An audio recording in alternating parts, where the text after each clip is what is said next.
Any attempt to tell the story of Western philosophy must begin with the ancient Greeks, who produced not only the first, but some of the greatest Western philosophers. The one whose name is probably most familiar is Socrates, who died in the year 399 BC.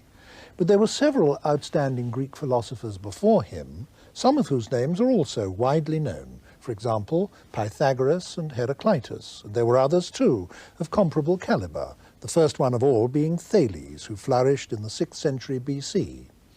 If all these pre-Socratic philosophers can be said to have had one common concern, it was an attempt to find universal principles which would explain the whole of nature.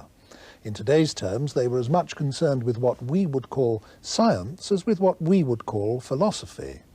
Now, Socrates was in conscious rebellion against their tradition. He maintained that what we most need to learn is not how nature works, but how we ourselves ought to live, and therefore that we need first and foremost to consider moral questions. Socrates didn't write anything. He did all his teaching by word of mouth, and none of the writings of any of the pre-Socratic philosophers have come down to us directly. So all that we know of any of the philosophers whose names I've mentioned so far is what has come down to us second-hand, through the writings of others, though this does include some pretty long summaries and a good many direct quotations. The first philosopher who wrote works which we actually now possess complete was Plato. He was a pupil of Socrates, and in fact it's from Plato's writings that most of our knowledge of Socrates derives. In his own right, however, Plato was, beyond any question, one of the greatest philosophers of all time. Some think the greatest. So, if we have to choose an arbitrary starting point in what is, after all, a continuous story, then in many ways a good one is the year 399 BC, with the death of Socrates and then the subsequent writings of Plato. Plato was about 31 when Socrates died and lived to be 81. During that half-century, he founded his famous school in Athens, the Academy, which was the prototype of what we call a university, and he produced his writings, nearly all of which take the form of dialogues, with different arguments being put in the mouths of different characters, one of whom nearly always is Socrates. Most, though not all, of these dialogues are called by the name of one of the people Socrates is talking to in them. Thus, we have the Phaedo, the Laches, the Euthyphro, the Theaetetus, the Parmenides, the Timaeus, and so on. There are more than 24 of them, some of them 20, some 80, a couple of them 300 pages long. The most famous of all are probably the Republic and the Symposium, but most of them are easily available nowadays in paperback translations. The best are regarded as works of literature, great works of literature, as well as of philosophy. Plato was an artist as well as a thinker, and many people regard his prose as the finest Greek prose ever to have been written by anyone. With me now is one of the acknowledged experts on Plato in the English-speaking world, the Professor of Ancient Philosophy in the University of Cambridge, Myles Burnyeat. Professor Burnyeat, I know that you regard Plato's career as a creative philosopher as having been somehow launched by Socrates' death. How was that? Well, I think Socrates' death in 399 must have been a traumatic event for a lot of people. Socrates had been this spellbinding presence around in Athens for many, many years, much loved, much hated. He'd been caricatured on the comic stage. Then suddenly this familiar figure's not there anymore, and he's not there because, I mean, must have been the most traumatic thing. He's been condemned to death on a charge of impiety and corrupting the young.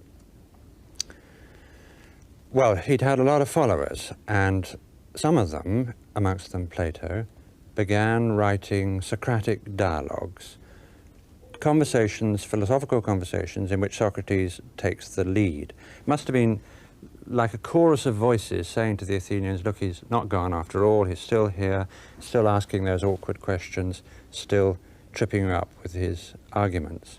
And of course, they were also defending his reputation and showing he'd been unjustly condemned, he was the great educator of the young, not the great corrupter. But the death of Socrates wasn't just, so to speak, a launching pad for Plato, was it? the whole of Plato's outlook can, in one sense, be explained with reference to Socrates, can it not? I think it can. To keep alive the Socratic spirit for Plato meant to go on doing philosophy in the way Socrates had done. So what you get is a group of early dialogues in which he is basically showing Socrates discussing the sorts of questions he was interested in, very largely moral questions. But since to do philosophy in the Socratic way means to do it by thinking philosophically, the process bit by bit and inevitably leads Plato to develop his own ideas in a host of other areas, so that Socrates, there's a sort of evolution in the picture of Socrates. From the gadfly questioner of the early dialogues, he gradually turns into the man who's expounding political theories, metaphysical theories, and so on in the middle period dialogues, Meno, Symposium, Phaedo, and Republic. And I suppose also one can say that in the early dialogues, Plato is dealing with subjects that interested Socrates and dealing with them in Socrates' way, and is then carried, so to speak, by his own momentum as the years go by into dealing with subjects that interest him, Plato, and beginning to deal with them in a different way. I think that's right. Wherever he can plausibly present the ideas as the outgrowth of thinking about Socrates' ideas, they get put in the mouth of Socrates. And I think it's very important that the way he presents Socrates, the historical claim he makes about him is, this is a man who thought for himself and taught others to think for themselves. So if you want to be a follower of Socrates, that means thinking for yourself and, if necessary, departing from ideas and areas that Socrates had marked out. Now, those early dialogues where Socrates is dealing with moral questions all have a certain common pattern, don't they? I mean, what happens in nearly all of them is that Socrates is talking to some interlocutor who thinks he knows the meaning of some very familiar term like friendship or courage or piety or something of that kind. And by simply quizzing him, by interrogating him, by submitting him to what's become known as Socratic questioning, Socrates shows this person, and incidentally the onlookers as well, that they don't at all have a clear grasp of this concept that they thought they understood so well. Now, this process has itself been of enormous importance in philosophy ever since, hasn't it? Not only has it been, but these very works are still very widely used to teach philosophy and to introduce philosophy to people who want to know something about it. You start with a familiar and important concept. It's always a concept that's important in our life, and you get people to realize that there are problems in that concept. They try to think about it, they produce an answer, Socrates shows the inadequacy of the answer. You end up not with a firm answer, but with a much better grasp of the problem than you had before, and you, the reader, 20th century reader or an ancient reader, are left both drawn into the problem and wanting to get the answer and feeling that perhaps you can contribute. One can't help reflecting that even after more than 2,000 years, we're still puzzling about the meaning of terms like beauty or courage or friendship. We're still wondering precisely what these things consist of. Have we got any further after all this time? Yes and no must be the answer, mustn't it? I think Plato would be very firmly insistent that even if he did know the answer, if he told us, it wouldn't do us any good. I mean, it's the nature of these questions that they are ones that you have to think about for yourself, and an answer is worth nothing unless it's come through your own thinking. And that's why these dialogues are so successful as instruments for drawing you into philosophy. In those early dialogues that we're still, for the moment, confining ourselves to, one thing that Socrates keeps saying is that he has no positive doctrines of his own to teach, that all he's doing is asking people questions. But there seems to be something disingenuous about this claim on Socrates' part. I think that, in fact, there are, so to speak, unacknowledged doctrines lying under the surface of these dialogues. Would you agree with that?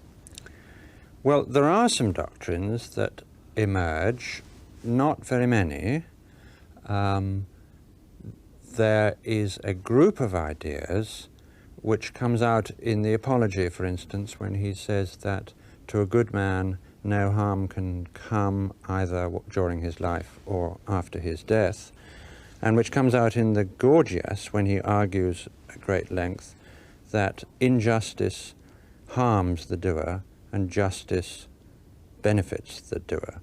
It's the idea that there is no real harm that can come to you. You lose your money, paralyzed by disease. None of that really counts as harm. Only the loss of your virtue would count it. Only going in for bad practices like injustice, they would be the only real harm, because the only real harm is harm to the soul. There's a group of ideas which Socrates is very emphatic about, where he sometimes even claims to have knowledge, and it's also a group of ideas where Plato never reneges on Socrates. He remains convinced of the truth of the proposition that injustice harms the doer and justice benefits him. And that's provided your soul remains untouched. Worldly misfortunes don't do you any harm of any really deep significance. That's right. Yes. There's another group of ideas where Socrates does not claim knowledge, and where Plato eventually is going to renege on Socrates, and that's the group of ideas summed up in the statement that virtue is knowledge. In these dialogues, when somebody's asked what's courage, what's friendship, what's justice, sooner or later as the discussion proceeds, the idea emerges that this virtue, courage or piety, should be regarded as a kind of knowledge.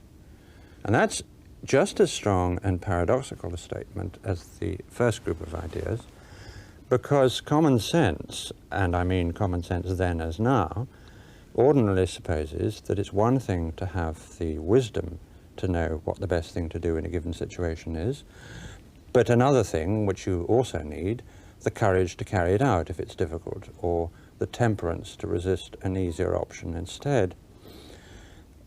Wisdom's one virtue, one quality to admire in a person, courage is another, and a man may have one and not the other, or each of them to different degrees.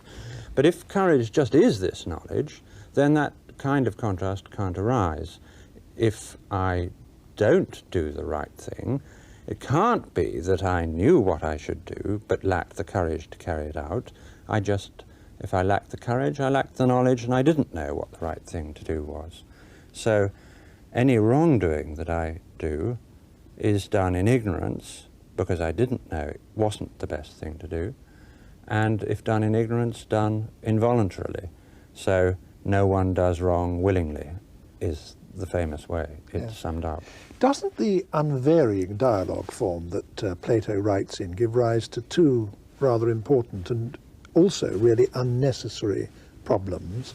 First, to what extent is this the historical Socrates whose views are being put before us, and to what extent is he a kind of fictional character created by Plato? Because after all these dialogues were written after Socrates' death. And the other question, perhaps related to that, is what are the author's own views? Because again, since these are all dialogues, it means that all opinions are put into the mouth of other characters, and that sometimes, at least, leaves us feeling that we're not quite sure what Plato himself actually thinks. Well, I think there's a sense in which we need to worry about this question, and a sense in which we don't.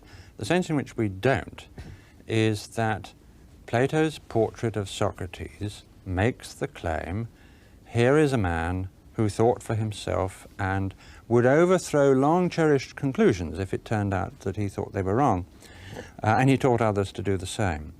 So if Plato comes to think that there is more to virtue than knowledge, though knowledge remains the most important factor, and he does come to think this, then it's only in keeping with the Socratic spirit to throw over the doctrine that virtue is knowledge and produce a better view of his own.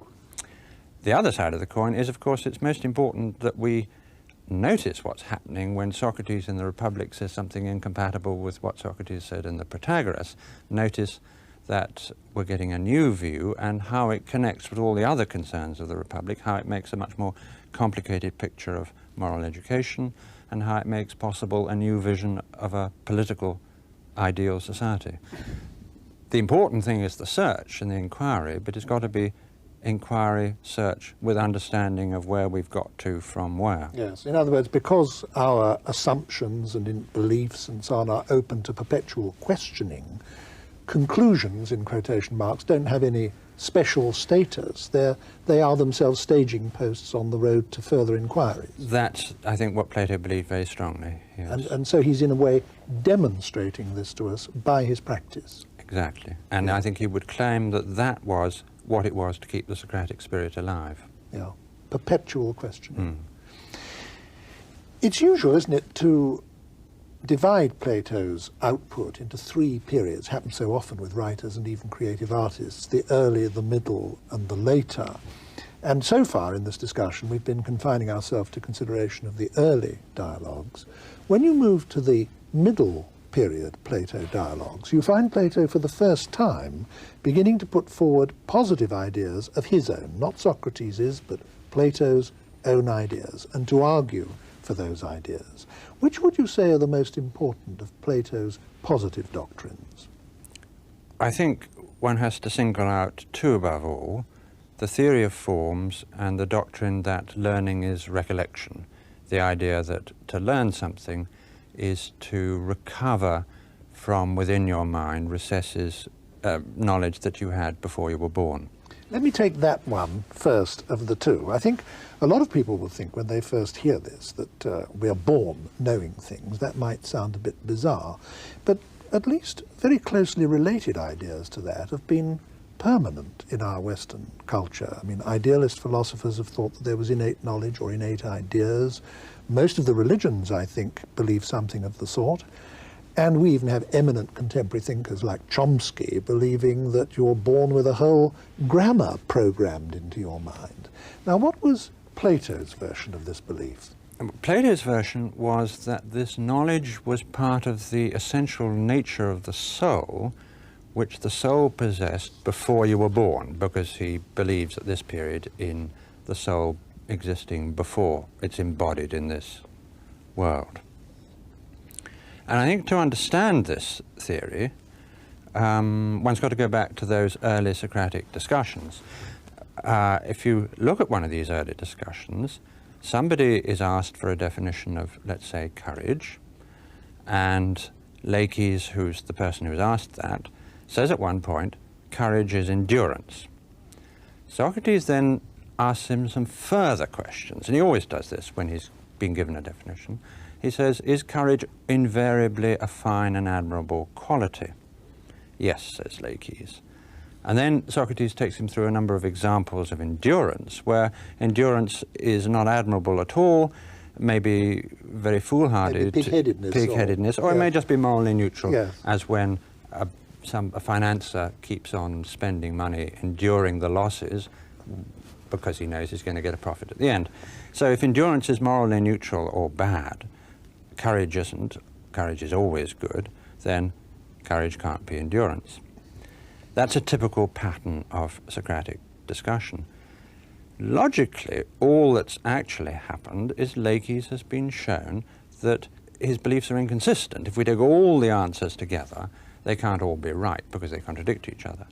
But Socrates always presents the situation as one in which that definition, courage is endurance, has been refuted, so that he is in practice taking Laches' secondary answers as either true or somehow nearer the truth than the definition, and hence available as a basis for refuting the definition and saying that's the one that's got to go. Can I just stop you there? Because I think you've said something that's of great importance to us all today. I think we all tend to have this assumption that by discussion you can get at the truth, whereas almost by definition discussion can't necessarily do that. All it can the most it can show you is that your conclusions are consonant with your premises. But of course, if there's something wrong with the premises, then there'll be something wrong with the conclusion. Well, we are very attached to this idea, and if you think about it, it's actually quite hard to justify. Socrates doesn't try to justify it, he just does this and says we've now refuted the definition. But if one had to give a theory of what he's doing, then one would have to say something like what I've just said and you've just implied, that we all have within us the means for making the truth vanquish the false.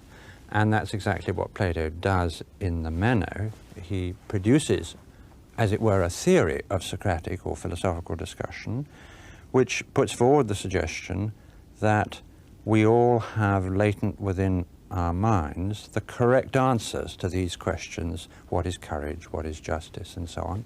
And it's that knowledge deep back within, not immediately accessible, that knowledge is what enables us to knock down all the wrong answers and show they're wrong, and that knowledge is gradually emerging bit by bit in the course of that bit of discussion where, for instance, one thing that Laches says is used to show that some other thing that Laches says must be false.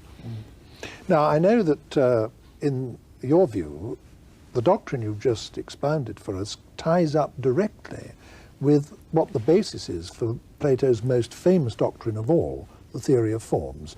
That doctrine must have been the most influential part of his philosophy in the whole history of philosophy. In fact, it's what the word Platonism has historically almost come to mean. Now, can you explain that to us? Well, remember that these discussions which Socrates has are all centered on a definitional question. What is the definition of courage, of beauty, of justice? If now we have latent within ourselves the knowledge of the answers to those questions, and we have that knowledge independently of and prior to our experience of the world we live in, our using our senses, our going around from place to place, our knowledge is prior to that, independent of that, then surely what we know, justice, beauty, courage, must itself be independent of and prior to this empirical world we're now existing in. And that thesis is the fundamental assertion of the theory of forms, that justice, beauty, and the like exist independently of and prior to all the just actions, just people, all the beautiful things, statues, objects, any that you can find. Beauty and justice exist on their own and apart. That's the theory of forms. This theory that there is another world than this, an ideal world, which is not this world, but in which everything exists that actually gives value and meaning to this world, has had incalculable influence on the whole of our culture, hasn't it? Yes. It's had immense influence on Christianity, for example. I don't want to go into that now, because I think we ought to stick to the philosophy, but that's just one example of the enormous influence that it's had. Yes. Yes. But I think one should be careful of using phrases like the world of forms or another world. Plato uses them, but the contrast he has in mind is not, as one might have thought, a contrast between one set of particular things and then another one completely like it except more perfect, more abstract, somewhere else, some heaven somewhere. His contrast is between the particular and the general. Those questions, what is justice, what is beauty, are general questions. They're not questions about the here and now, and that's the contrast. There's a point in the Phaedo where Socrates is saying that to do philosophy is to rehearse for death. It is, in fact, to practice being dead. Why? Well, because being dead is having one's soul separate from the body. And not considering the things of this world. And yeah. In doing philosophy, you are, so far as you can, separating the soul from the body, because you're not thinking about the here and now. If you're asking what's justice, anywhere, anytime, justice in itself, you're not asking who did me wrong now, yesterday. If you're asking what's beauty, you're not asking who's the most beautiful person in this room. And if you're not thinking about the here and now, then, in the sense Plato's interested in, you're not here and now. You are where your mind is, not because you're in some other particular place, but a better one, but because you're not in place in that sense at all. You're immersed in generalities. So it's all right to use the phrase the world of forms, subject to the qualification that that means the realm of invariable generalities. Yeah, so the word world here is actually misleading. We Yeah. mustn't think of it as a place Right. where certain spiritual things subsist. Right. Yes, yes. Now, these middle period dialogues that we're talking about now, I'm thinking particularly of the Meno, the Phaedo, the Republic, the Symposium, the Phaedrus. These were written by Plato when he was absolutely at the height of his powers, weren't they? And I think this is actually a good point for us to pause for a moment and think of their literary and aesthetic qualities. Why are these dialogues regarded, and always have been regarded, as supreme works of literary art? Why is that so? They're so alive. I mean, a lot of other philosophers have tried writing dialogues, both ancient and modern, Xenophon, Cicero, Augustine, Berkeley and Hume. But the only one of those ones I've just named who comes anywhere near Plato is Hume. And I think this is because for Hume, like Plato, it's the process of philosophical thinking that counts at least as much as the answers. With Xenophon or Berkeley, it's all too clear you're reading somebody who cares about the answers, not the process of journeying towards them. Where Plato is concerned, we have to add his fantastic mastery of language, whether it's high-flown imaginative descriptions or witty repartee, jokes, images. He's terribly good at making crystal clear the most difficult thoughts. You can go on adding, I mean, because in the end, it's just that he's an artistic genius as well as a philosophical one. Do you share the traditional view that his masterpiece is the Republic? Yes, I do. Why?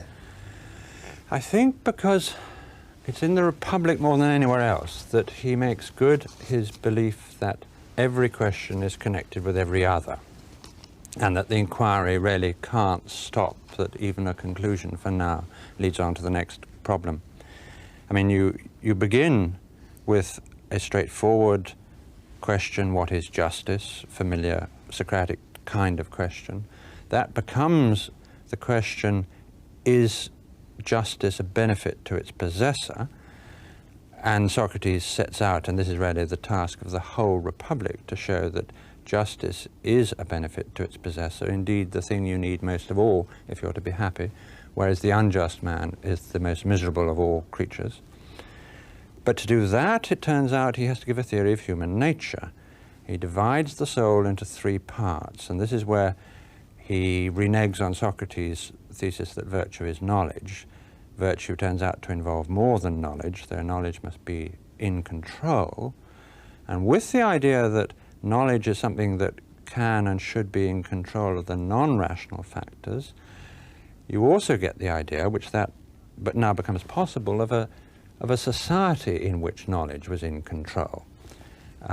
So we get a whole political theory of a new, better way of life in society. All this emphasis on knowledge being in control raises the question, what knowledge, and what is knowledge anyway, and why is it better than an opinion? So you've got a theory of knowledge. The question, what knowledge the philosophers need in order to rule the rest of us, becomes an inquiry into the sciences. There's a lot about mathematics, a whole vision of understanding the world as it is that we live in is produced in order to support the claim that this understanding of the world as it is what should be in charge of ourselves, both individually and in society. And so all of that growing out of this one question, what is justice, the inquiry really doesn't cease until death, with the vision of the afterlife and the myth of at the end of the book. It's such a rich book that I think we can't go any further in pursuing individual strands within it. I think one must just hope that some of the people listening to the discussion will be prompted by it to go off and have a look at it for themselves.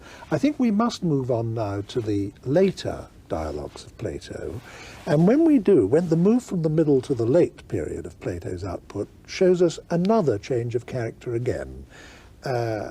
Suddenly the dialogues become less literary, dramatic, colourful, etc., and rather more what we might call academic or analytic. Why is that? In my view, they're not actually less dramatic. What happens is that all the effort of irony and imagery that in previous works went into depicting the people undertaking the discussion, that's all now going to the ideas and arguments themselves. And very often it's ideas and arguments that are familiar to us from Plato's own earlier works, like the Republic or the Phaedo.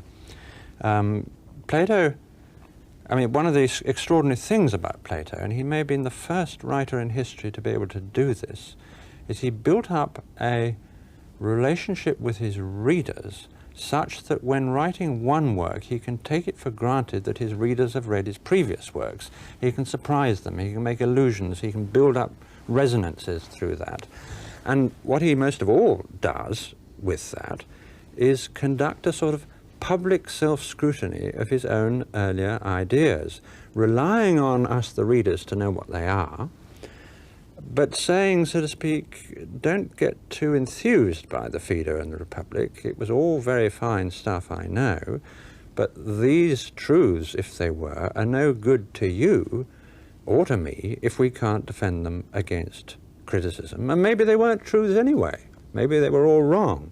So let's take a few of them and subject them to really hard analytical criticism. Now, if you had to single out one of these later dialogues for particular mention, which would you choose? Well, the prime example is the Parmenides, where the tables are turned on Socrates. Socrates puts forward the theory of forms as he stated it in the Phaedo, and it's unmistakably the Phaedo. There are various verbal connections with the Phaedo that Plato clearly expects his reader to pick up and say to himself, gosh, the Socrates of the Phaedo is now on the receiving end of the questions, and in fact, old Parmenides, who is talking to Socrates in this dialogue, produces a series of objections and criticisms of the theory of forms, which many philosophers from Aristotle onwards have thought were quite devastating. And Plato doesn't tell us the answer. He produces the criticisms, and you're left to decide for yourself whether they're fair, unfair, and if they're fair, what you're to do about the theory of forms. One of the dialogues, which some people think is late, others think is one of the middle period ones, that doesn't matter, which stands aside from the rest, is the Timaeus, isn't it?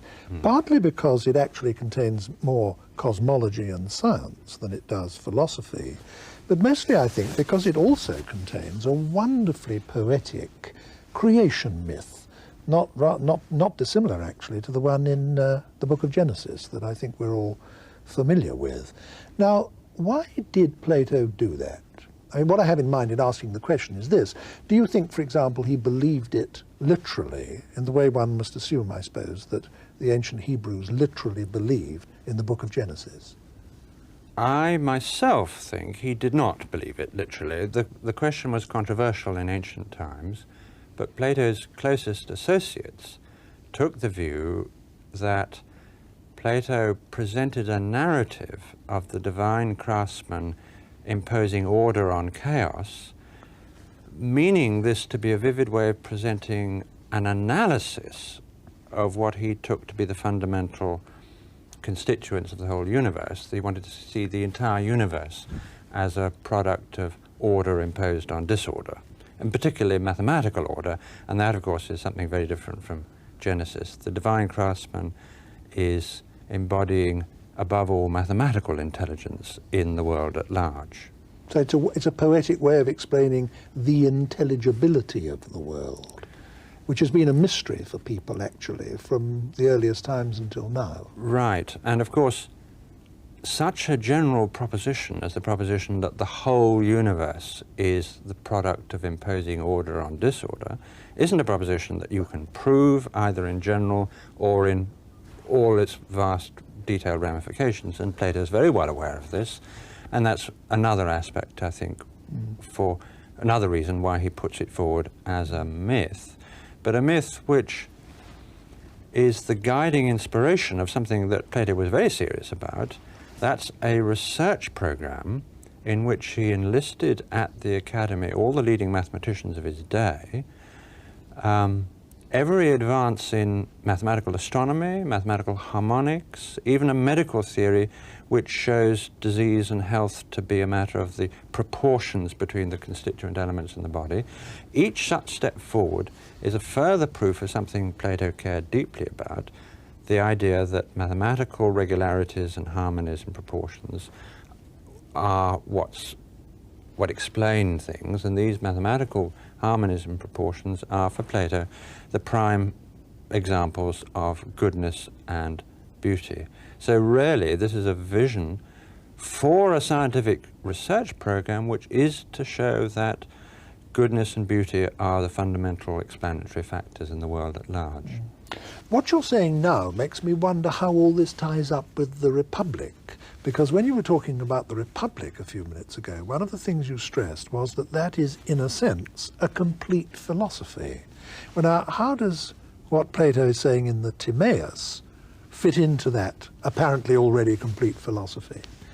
Well, I think it fits it like a hand fits into a glove, in that what you have in the Republic is a sketch of a program for a scientific, above all a mathematically scientific understanding of nature, which Plato begins to carry out or do his share of in the Timaeus. And indeed, it's the Timaeus which people went to as the statement of Plato's philosophy for a very long time, and it's really only a more recent development which has taken the Republic to be the work of Plato that you go and read. For a long time it was the Timaeus. So what you're saying is that all that cosmology and science in the Timaeus, or you say Timaeus, I say Timaeus, taught in different schools, all that cosmology and science is the working out in practice of possibilities that were canvassed in the Republic. Yes, and the Timaeus presents itself dramatically in its introduction as a continuation, in some sense, of the discussion in the Republic. Yes. And what's more, this research program, as I called it, that's announced in the Republic as to how astronomy should be done, how mathematical harmonics should be done, was actually done. And behind that academic research program is, that is the starting point of many of the very greatest achievements of Greek mathematical science, down to the astronomy of Ptolemy. Ptolemy's astronomy is the ultimate descendant of the astronomy that was done in the academy by these leading mathematicians that Plato gathered together there to show us a world where mathematical order is the governing principle that's the most important, must feature most importantly in your science. And since mathematical order is the expression for Plato of goodness and beauty, these sciences which show us the world as it is, objectively speaking, are simultaneously sciences of value. And that's how the metaphysical aspects of the Republic, this knowledge that the philosophers are to learn, can simultaneously be the foundation for a radical new kind of politics, because what the philosophers are learning before they come to rule the rest of us are sciences of value as well as fact. Another of the dialogues, another of the later dialogues that you yourself have a particular reputation for knowing about in the academic world is the Theaetetus. Why have you specialized in that? Because I find it endlessly exciting, and I've never plumbed to the bottom. Every time I go back to it, there seems to be more to discover about it. And I think many philosophers have found this is the dialogue that Leibniz translated, Berkeley wrote quite a lot about, Wittgenstein quoted. This is a dialogue which other philosophers have always found stimulating. What's it about? The question is, what is knowledge? And it's a large-scale exercise of the kind of Socratic discussion that went on in the early dialogues, but on a much bigger, grander scale. 3 answers are given. Knowledge is perception, knowledge is true judgment, knowledge is true judgment together with an account. Each of those answers is knocked down in true Socratic style. We're not told what Plato thinks knowledge is at the end, but we have learnt such an enormous amount about the problem and about the ramifications of the problem that we go away feeling the richer rather than the poorer. There's no consensus to this day on what the precise nature of knowledge is, but I guess that the nearest we have to a generally accepted view is actually close to what you just said, namely that it's perception, something that's based on direct experience, plus our capacity to provide justification for it. Ah, you've now produced an interesting solution to the problem we're left with at the end of the dialogue, namely all of those answers have been knocked down, taken separately. Socrates has refuted the thesis that knowledge is perception, refuted the thesis that knowledge is true judgment, refuted the thesis that that knowledge is true judgment with an account, and now you're suggesting that perhaps we could get a definition of knowledge by somehow putting all the elements of the three separate definitions together into one, and thereby making a theory of knowledge around a definition of knowledge. That would be a highly suitable response to this kind of dialogue, namely suggesting a definition of one's own in terms of what one's learnt from the dialogue. We must, I think, bring this discussion to a close now, but before we do, I would like to ask you something about the influence of all this, because Plato must be either the most influential or one of the 2 or 3 most influential philosophers there have ever been. Can you say a little, if only briefly, about what the main lines of this influence have been? I think it's important to remember there were 2 philosophies opposed to materialism in the ancient world. There was materialism in the form of the atomic doctrine held by Democritus and Epicurus, and there were the anti-materialist philosophers, Plato and Aristotle, both of whom are opposed to the suggestion that everything, life, order, mind, civilization, art, nature, can all be explained as the outcome of the movements of particles of matter, subject just to the laws of motion and their own nature. Now, Aristotelianism is opposed to that sort of materialism, but Aristotelianism carries the war so far into the enemy camp that it's actually very hard to reconcile the Aristotelian philosophy with the modern scientific enterprise, which has a lot about atoms and the movements of particles of matter and all that sort of stuff. And indeed, I think it was no accident that when the modern scientific enterprise got going, it got going by throwing away the Aristotelianism, which had so dominated the Middle Ages.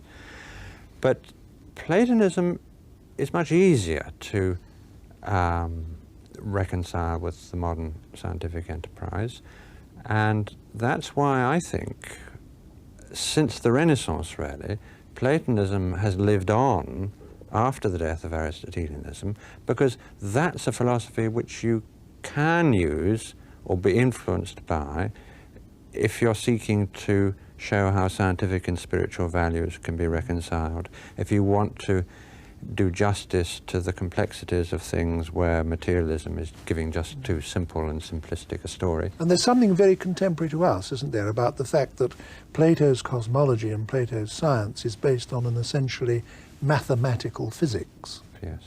Thank you very much, Professor Burnyeat. Thank you.